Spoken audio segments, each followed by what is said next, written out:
I think a lot of the tradition began, a big part of it began with the 1910 fires, when prior to that time we did not have, we didn't have a lot of backcountry presence.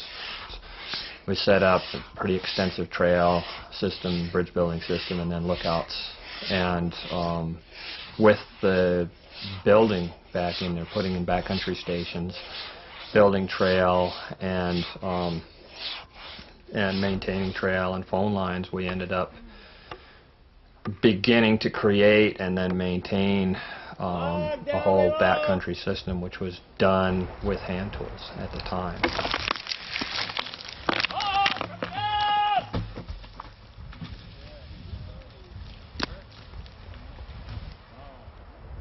I remember when I first got here, a lot of the agencies, especially a lot of the old-timers, were real proficient in the use of hand tools.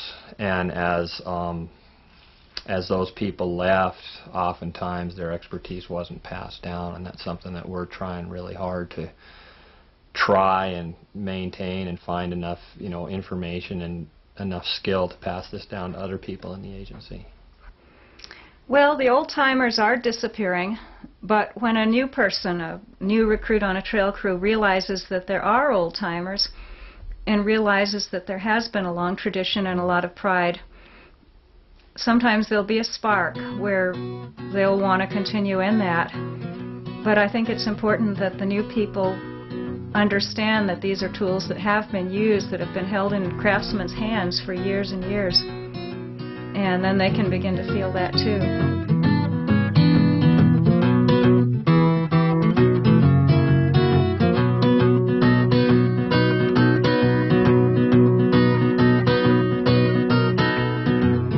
This program will show you all kinds of hand tools used in trail work, especially crosscut saws and axes. We'll also show you how to replace a handle and sharpen an axe. Pride is learned, and you learn it from other people's examples mostly. Pride also comes from having good tools. Sometimes it's like you're just out here making a paycheck, and your work might reflect that. We just want to get it done and over with.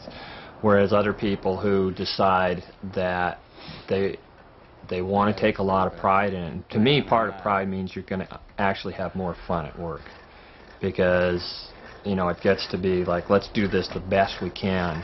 And it shows in your trail work, but it also shows in your attitude at work, and it makes the job a lot more enjoyable.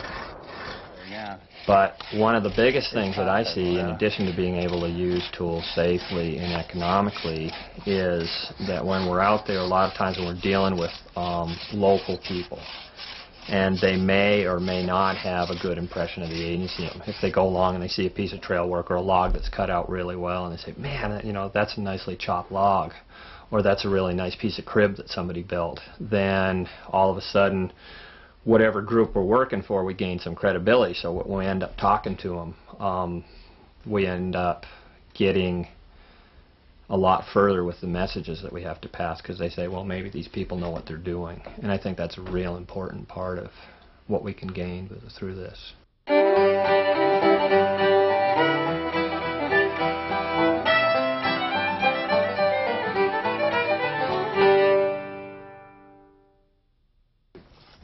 This is a bow saw. Bow saws are a good lightweight saw for light clearing, maybe trees and logs up to 8 or 10 inches. Yeah, you don't need to apply a lot of pressure. The weight of it and the sharpness of the blade lets it cut right through. You can throw away the blade as soon as it's dull, but a good trick to know is that it's not always a dull blade that's your problem. Sometimes the teeth get out of set, and if you take a pair of needle nose pliers or a crescent wrench and grip each tooth and bend it slightly in the direction that it was bent at the factory, it'll usually cut again for you. This is a folding pruning saw. They're really good for cutting limbs where you don't have a lot of space. This is another type of pruning saw. The blade on this saw can be sharpened with a regular chainsaw file, so anyone can sharpen it. That's a real advantage.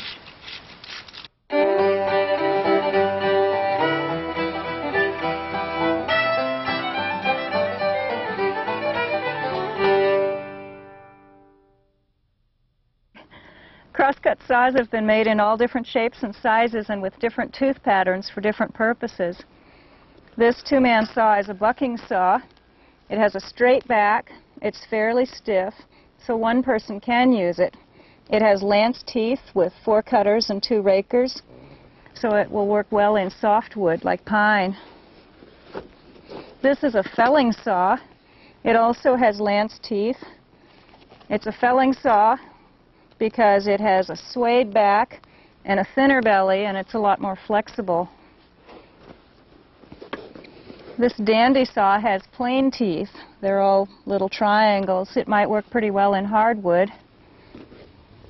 And this one-man saw has perforated lance teeth.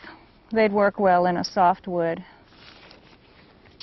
Right now, trail crews usually use whatever saw they can get their hands on that's good and sharp and in shape. And since a felling saw or falling saw is lighter to carry, that might be more practical even if you are bucking logs. Warren Miller has written the classic book on crosscut saw care and maintenance. And I think anyone who's going to use a crosscut saw should at least read that and have some exposure to the care and filing of crosscut saws. Most of the saws that we use are vintage saws such as Atkins or Diston or Simons, and they're not made anymore. No, if you want a good saw, you've got to get an old saw. When you find an old saw, you can check the thickness, and you can actually feel the thickness of the metal with your fingertips, believe it or not. And a good saw is concentric taper ground, where the center of the back is the thinnest metal, quite a bit thinner than the teeth. And that way, without even setting the teeth, it cuts a wider kerf than the width of the body of the saw. You can't tune and file a saw in the field. Filing or tuning without a good vise is almost sure to ruin the saw, so it's best not to try to do that in the field. If your saw is sharp, it pulls out long curls of wood, maybe 6 or 8 inch long curls of wood in green wood. If your saw is bringing out sawdust, it's dull. It's terribly dull. Your saw will stay sharp all season, maybe 2 seasons if you're not using it too much. If you keep it out of the dirt, never saw through dirt, don't let it rust, keep it sheathed, and don't drop it or knock it over. I really try to impress on my crews that they'd better not hurt that saw. But we keep them covered with a light oil anytime they're in moisture, and anytime we bring it back into the station, we oil it so that it doesn't get, ambient moisture from the air. There's a whole bunch of guards. Sometimes I transport most saws between 2 slabs of plywood that are greased on the inside. I've seen 2 really bad wrecks with outfitter stock that's come from the saw coming untied on one side of the animal, and then in brush or whatever coming unsheathed, and the animal spun around and cut up a bunch of other animals around him. When we're transporting one or a bunch of saws long distances, we'll have them sheathed and we'll have them wrapped in a mani and bent over the animal, and it'll be tied to the forks of the saddle and then tied down either to the latigo or the double cinch on each side with the teeth facing backwards. And then for shorter saws, oftentimes one-person saws, which are often packed on stock, will be in a wooden sheath where the handle's out and the sheath will strap to the pack animal. I use fire hose. It's cheap and replaceable and readily available everywhere. And I use strings of parachute cord or Velcro to tie it onto the saw. The most injuries I've seen with crosscut saws are people putting on the sheaths and taking off the sheaths and handling them too quickly. Where I work, the sun's really intense and the saw blade can get very hot. And if you've taken your gloves off to tie the knots in the string or to remove the Velcro and then pick up the saw, it almost burns your hands, and I've seen people drop the saw suddenly. If you're not going terribly far or with a shorter saw, you can put it on your shoulder with the teeth facing away from your neck, take off the rear handle, hold on to the front handle, and carry it that way. You wouldn't want to leave them strung for long or they might hold the bend.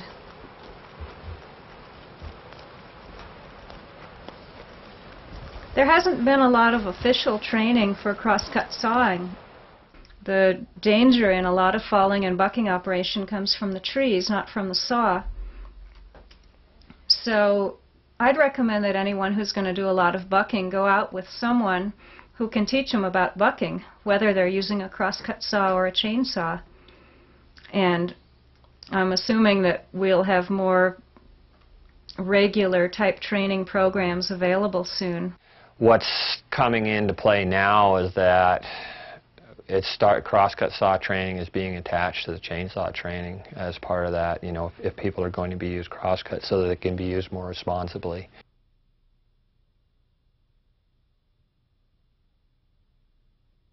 We'll need to make one cut down here off the trail far enough to give the pack animals clearance when they come by. The other cut I'd like to make up here where it's suspended off the ground. No matter where we cut, the tree is under a lot of compression and it's going to tend to pinch the saw.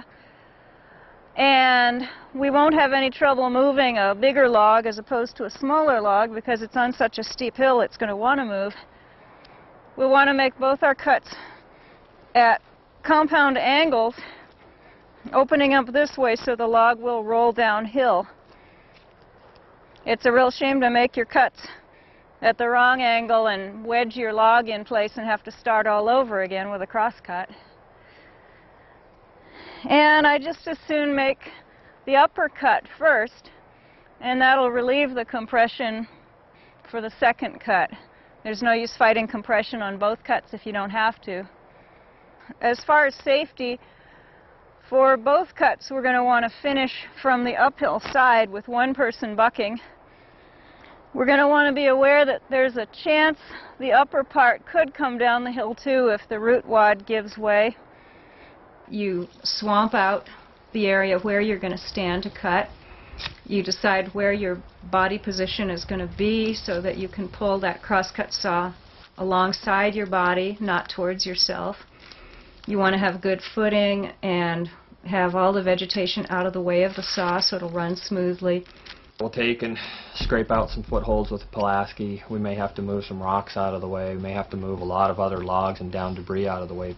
Then if the tree has thick or dirty bark or charred bark, you are doing best to chop that away with an axe so you won't dull the saw. Then you unsheath the saw and put the sheath where you can find it and hand one end of it across the log to your partner. Get in your positions. Start pulling gently. Sometimes one person needs to reach out and kind of guide the center of the back of the saw until the cut gets started. Oftentimes you can saw through wood for a long time and never need anything on that. Or you could get into a ponderosa pine or a fir that's real pitchy, and you're going to need to get rid of that pitch with the solvent because it'll bind it right up. Hey, that helps. If you have some type of solvent, and what we're recommending now is a citrus-based solvent to remove that pitch, but get rid of the pitch immediately. After you've started a cut, if there's going to be any chance of compression, you want to put in a wedge, or maybe two if it's a big log. You put in wedges at 10 and 2 o'clock. Drive them in. You don't want any chance of pinching that saw because it's very hard to get it back out. Then when two people start sawing together, especially when it's the first time they've worked as partners, they need to figure out how to work as partners. And the saw will teach them and they'll teach each other.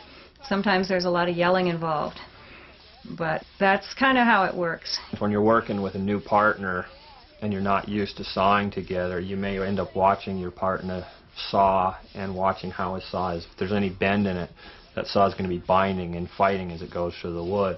And you end up facing the main part of the saw with your body and pulling that saw right straight across your body underneath. And again, as you're pulling, you're not pulling straight, but you're following the arc that's created by the saw. As you get better and better at running it, you'll hear it change. And it'll change from sounding like it's working going through the wood to a point where it's singing. And when that happens, there's almost no effort in sawing. You can pull with one finger, and each person can just pull it back and forth. And they can tell when they're doing it right because the saw will sound better, the chips will fly, nobody will be pulled off balance. But it's something you learn as you work with a partner.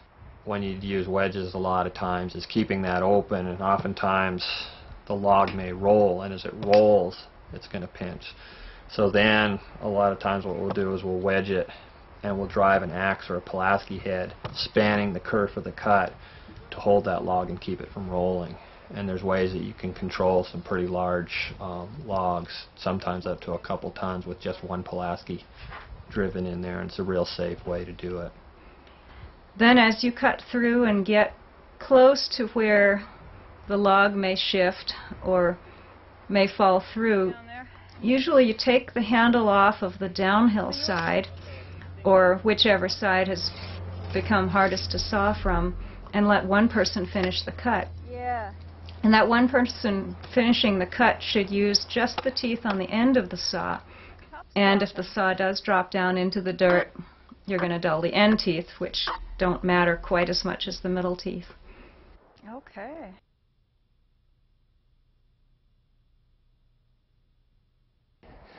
So when the tray is wide in comparison to the length of the saw, or when the tree is large diameter, we can't clear our chips with two people because we can't pull far enough to get the chips out, so the saw will start to bind up.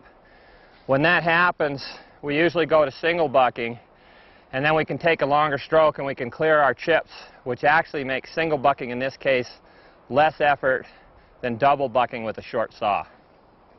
If the log is going to drop into a trench in the trail from which you will then have to roll it up out of, it's pretty smart to put logs that will act as ramps down there that it can roll along.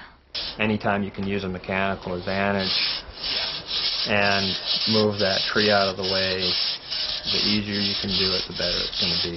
And if you can even get by without even cutting the log, that's better yet, if there's some way to move that efficiently out of there. If there's a possibility of that saw falling through into the dirt, we'll take a piece of bark off the tree with the axe or with the Pulaski and lay it under, a clean piece, and lay it underneath there just as to double up our chance of not doing anything to the sharpness of that saw.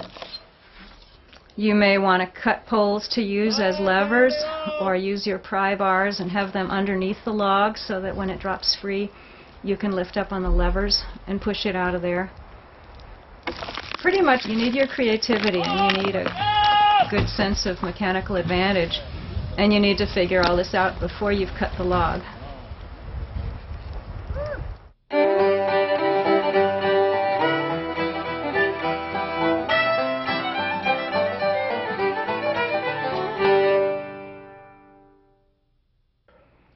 These are loppers, all different types. They're really good for brushing, cutting brush along trails.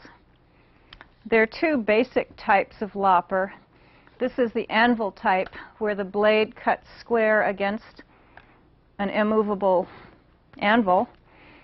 And this is the hook and blade type, or bypass lopper, where the blade slides by a hook. You use them both the same. For either type, you hold the handles down at the end and grip what you're going to cut and squeeze straight. You never want to twist. The hook and blade shear is handy on limbs because you can sort of hook it over what you're going to cut. It's sort of self-seating. When you need to sharpen them, the anvil type is different than the hook and blade type. On the anvil one, you sharpen each side of the blade, and you want to keep it straight so it still meets the anvil squarely. The hook and blade, or bypass type, is like a pair of scissors. You only want to sharpen the outside of the blade. If you sharpen the inside, you'll absolutely ruin the tool. I've got 3 more cutting tools. This one is a bush hook or a brush hook, depending on what part of the country you come from. It's got a good leather sheath. This is another bush hook or brush hook. These are sharp on both sides of the blade. They're good for cutting small diameter vegetation. They've got a heavy head and a long handle, so you can get a lot of momentum. They can also be very dangerous if you're not watching out for your other crew members and your own feet. Well, rather than chopping like you would with an axe, you want to sort of pull it towards you and slice as you swing. And this is a Sandvik. It's got a replaceable blade. It's very lightweight. And it'll cut through things that an axe won't cut through in one swipe because of the narrow blade, almost machete-like.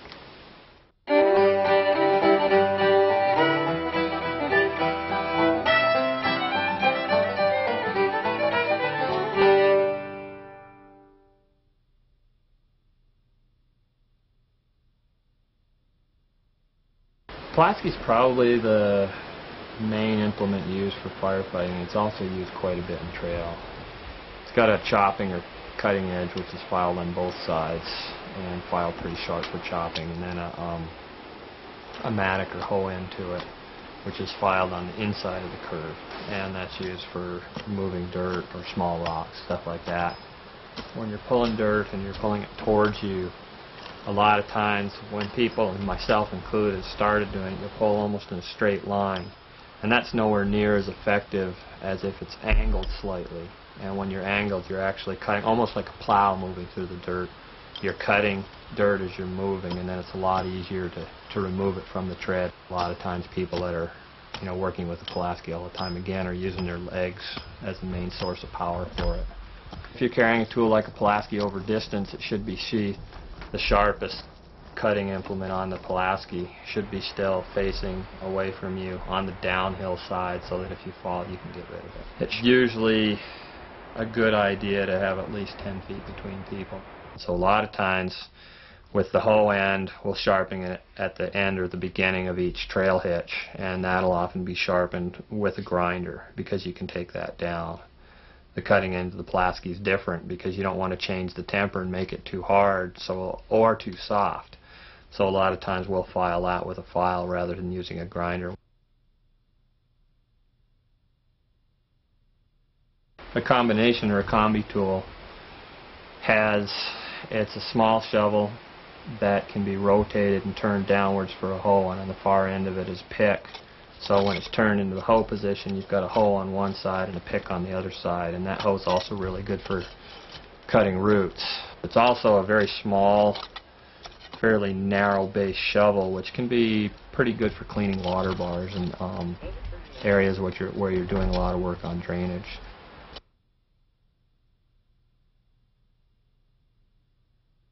A cloud is almost shaped like a much wider hoe with teeth or a long rake end on the other side, and it's heavy enough for cutting light roots and for moving a fair amount of light or decomposed granitic soil types where there's not much compaction or adhesion within the dirt itself.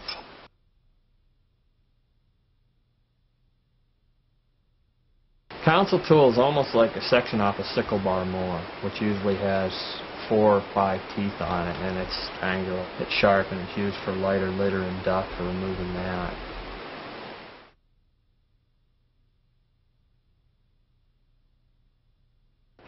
You use a straight pick or a miner's pick for prying rocks out of the ground or fracturing rock that has veins or weak points in it. When you're using a pick, it's really important that you be wearing long pants and sleeves, of course, and a hard hat and safety glasses. With any of the heavy swinging tools, you want to have your feet shoulder width apart and swing it up behind you, clear over your head. Then straighten your arms, let your hands slide down to the ends of the handle like you would with a baseball bat, and then bend at the knees and let the lowering of your body accelerate the tool so it hits the ground really hard. You kind of keep your back straight as you do this, and it's not hard on your back if you're doing it right. You really use your legs a lot and bend your knees. A pick mattock has a pointed pick tip on one end and an adze hoe type blade on the other end. They're really good for grubbing new tread into heavy rocky soil. They've got more weight to them than an adze hoe or a Pulaski, and you can swing hard and pull a lot of material with them. and also pry heavy rocks with the pick end. The cutter-matic is like the pick-matic, only instead of a pick point opposite the matic side, you've got a sort of short, dull axe, and that's heavy duty.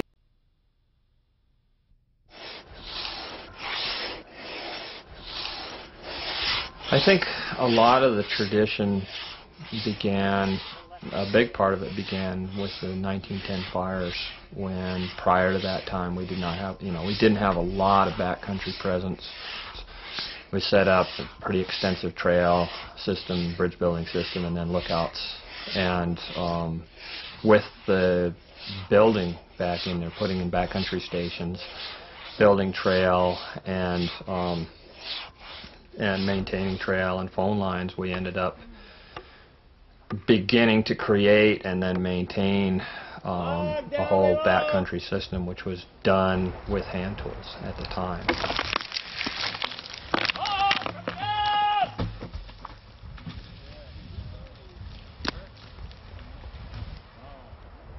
I remember when I first got here, a lot of the agencies, especially a lot of the old-timers, were real proficient in the use of hand tools.